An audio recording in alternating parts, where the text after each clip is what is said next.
I never imagined a weekend at Lake Monroe could change everything. My name is Madison, and I am married to my high school sweetheart, Ryan. His laugh used to chase away every storm in my life. Until now. We planned a weekend getaway with his closest friends. We wanted the freedom of the outdoors, the smell of pine trees, and the calm of still waters. I was excited to escape the grind, to reconnect under wide open skies. But that campsite held whispers and shadows, and I found myself teetering on the edge of a betrayal I never expected. I am 32, a graphic designer, always hunched over my laptop, dreaming of open spaces. Being outdoors makes me feel alive, heart racing, skin tingling with the freedom of the wild. Ryan is 34, a firefighter. His hands bear the marks of hard work, but his laugh could light up any room. We have been together for over a decade, married for 8 years. Our bond is solid, but the spark sometimes flickers in the mundane day-to-day. Ryan is adventurous, fun-loving, sometimes a little reckless. This weekend, though, felt different. We were joined by 4 of his closest friends. Logan, 35, a professional photographer, charming and sharp-witted, with a flirtatious streak that catches you off guard. Dylan, 33, a software engineer, quiet, observant, with an intensity that makes you wonder what he's thinking.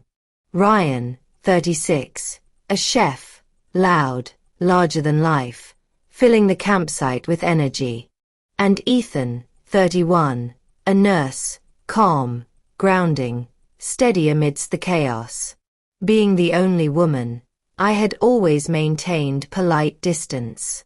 This weekend promised a reset, a chance to reconnect with Ryan and breathe. Packing for the trip was ritualistic. Fishing rods, coolers, sleeping bags, the old tent we had used since our first camping trip. The drive was full of laughter, teasing memories, and Ryan's hand brushing mine as he drove. That small contact made my heart flutter. The first morning at the lake was magical. Birds sang through crisp dawn air, coffee brewing over the campfire. Ryan and I were alone by the water, casting our lines. His hand brushed mine accidentally, lingered for a heartbeat. I felt the familiar warmth, the comfort of years together.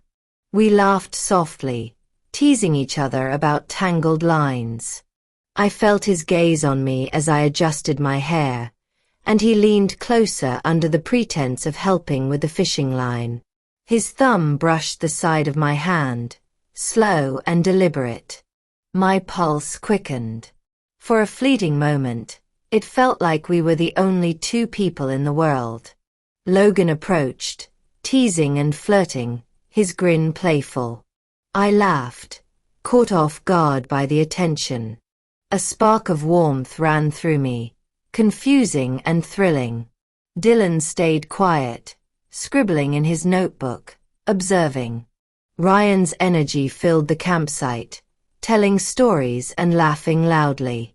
Ethan helped me bait my hook, his calm touch grounding me. As the day passed, more intimate moments emerged. Ryan and I leaned close during lunch, sharing whispered jokes, brushing shoulders, lingering in embraces too long to be casual. At one point, he cupped my face in his hands, kissed me softly on the lips, and whispered how much he had missed me while we were busy with work. My stomach fluttered, and I realized how deeply I still loved him, despite the underlying tension that I could feel bubbling beneath the surface. The sun dipped lower, casting golden light across the lake. Ryan had a few beers, laughter slipping into sloppiness. He stumbled near the shore, tripped over fishing gear, landing in a mess. The guys laughed, I joined, but my heart was twisting with a mix of affection and guilt. I draped a blanket over him, and for a moment, I just watched him breathe, the warmth of him comforting me amidst the chaos. That night, I was awoken by a soft zip of the tent. Logan slipped inside, whispering he could not sleep. Confusion mixed with unease ran through me. His hand brushed mine in the dim light. He whispered close to my ear, sending shivers down my spine. In that quiet space, seeking comfort, I hugged him. His arms were warm, strong, grounding me in a storm of emotions I could barely name. For a moment, we stayed wrapped in each other's embrace, breaths mingling. His lips brushed the side of my face in a soft, fleeting kiss. My chest tightened, torn between guilt and the spark of connection. I pulled back, heart pounding, aware of the line we had almost crossed. The night was electric with unspoken tension. Morning came heavy with guilt. Ryan still slept peacefully by the lake, oblivious. The others emerged from tents, faces a mix of casualness and hidden tension. Ethan pulled me aside, insisting we needed to clear the air with Ryan. I shook my head, panic-stricken.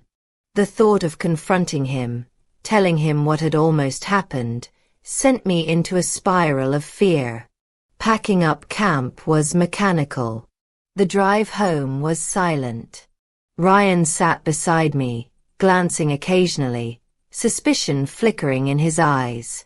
Every touch, every shared memory reminded me of what I had done, what I had almost done. Weeks later, the guilt did not fade. I threw myself into work, avoiding conversations, avoiding Ryan's gaze, afraid of the trust one had jeopardized. Every moment of tenderness, every brush of his hand, reminded me of the betrayal that lingered in the shadows of that weekend. Even in the absence of the friends involved, the memory haunted me.